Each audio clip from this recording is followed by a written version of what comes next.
Welcome back to another episode of There Are Only Three Absolutes in Life: death, taxes, and me getting on the internet and caping for Canelo Alvarez. So, I was supposed to make a video Sunday because that's pretty much my only off day. Um, but I decided to go to the Beyonce concert. And I don't apologize for that. When Beyonce calls, you answer the call. You have to press accept, and that's what happened. Um, it was very last minute. I had to drive to Houston. Um, I was sitting very high, pretty much on the roof. But I feel like it's better to be on the roof of a Beyonce concert than to be on the floor of no concert. You know what I'm saying? So that's what happened there. But we can use this intro to talk about the fights last weekend, a couple of them, because we're not going to go into all of them. First, let's start with Anthony Yard. Anthony Yard has a, a a dilemma. Like, he's a really good fighter, and but every time he has stepped up, he's fallen short. So he goes through these phases of fighting good fights and then going back down into the dumps. Like that guy, he got him out of there, what, 2, 3 rounds? It was so uncompetitive. And I just feel like it was beneath him. I know it was a last minute replacement, but still, it's just like, yay for activity, but is all activity good activity? Because I just feel like that guy, it was just giving sparring partner and not even a very good one. Like, because you just knocked that guy over. People were calling him a tomato can. I steer clear of that language just because I know how hard fighters work. And I know first hand, well, second hand, because I never lost. Secondhand, how difficult it is when they do lose. So to put that much effort and training into a camp, even if you know you can't win and you come up short, like I just feel like it's really messed up to call that person a tomato can. Like unless they're those guys, they're like 4-76. Like those guys are career knockovers. So yeah, those guys, but people who are actually trying to come up and they're just taking their shot, seeing what they could do. I don't think it's fair to call them tomato cans, but yeah, he blew through that guy. He looked good. I mean, he looked good in the fight. He looks good in general, but that's beside the point. Totally beside the point. So yeah, he has a problem, and I think it's because and UK family, don't get upset with me. I just think in that division in the UK, it's just in a weird place right now. Well, the light heavyweight division is just in a weird place anyway. Like, there's no undisputed fight for stupid reasons. Um, it's just the competition is not that great anyway. But I just feel like he could be doing more. I haven't thought it through exactly what he could be doing, but I just need more from him. But yeah, he looked good. He said he's gonna fight again in December, and then probably another some 2, 3 round fight. Then he wants to fight Joshua Boatsi.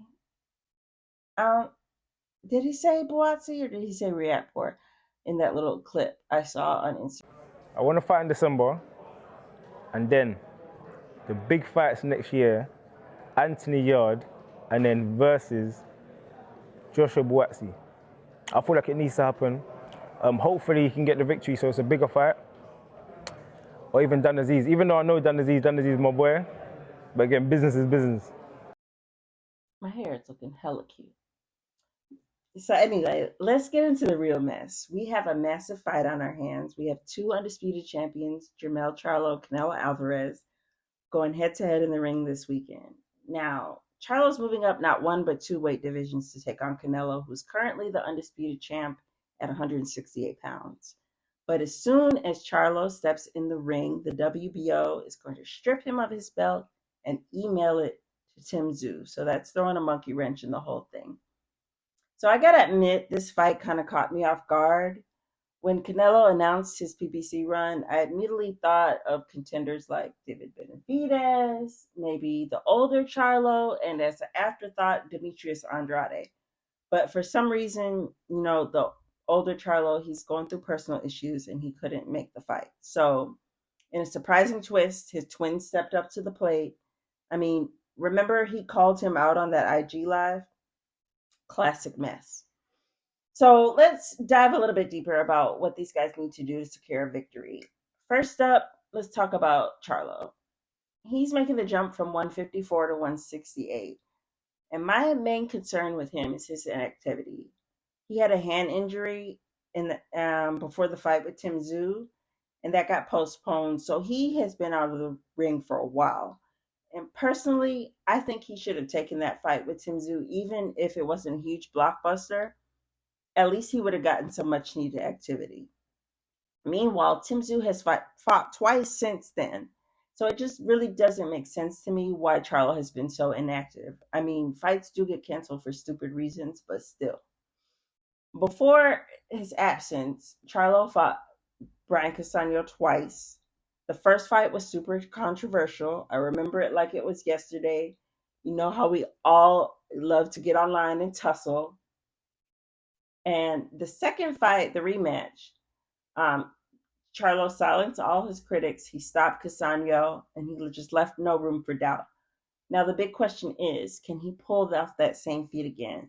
And people are really buzzing about the weight jump, but I'm more concerned about the activity combined with that injury. That's a red flag for me. Moving up in weight to fight one of the best guys in the world after being injured and inactive, that's no go. On the other hand, let's not forget about Canelo. He's not a pushover. He's not small by any means. And there was a time he was even considered going up to cruiserweight.